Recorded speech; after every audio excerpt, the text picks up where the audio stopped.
Excel formula and functions अगर आप मुकम्मल सीखना चाहते हैं तो इस चैनल को ज़रूर सब्सक्राइब करें। आज की वीडियो में सम का फार्मूला पढ़ेंगे, डिटेल के अंदर आपको समझाऊंगा, तो इस वीडियो को आखिर तक वॉच कीजिएगा। अगर हमें इन तमाम वैल्यूज़ का टोटल चाहिए, उस सेल को सिलेक्ट करेंगे जहां पर आपको इसका रिजल्ट चाहिए।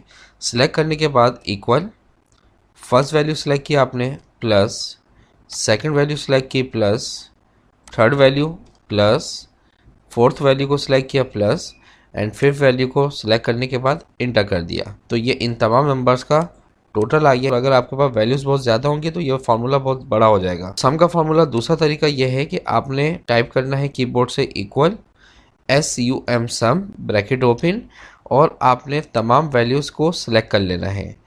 ठीक है, D3 से D7 तक ये आपके डेटा की रेंज है। ब्रैकेट क्लोज करें एंड इंटर। तो ये टोटल आ गया। आप चाहते हैं कि सम का फार्मूला शॉर्टकट तरीके से यूज़ करें, तो इसके लिए आपने कीबोर्ड पर ऑड की के साथ इक्वल की को प्रेस करना है। तो देखिए फार्मूला भी टाइप हो गया और आपके वैल्यू की सिलेक्शन भी हो गई। इसके बाद इंटर कर दें तो ये रिजल्ट हमारे सामने आ चुका है।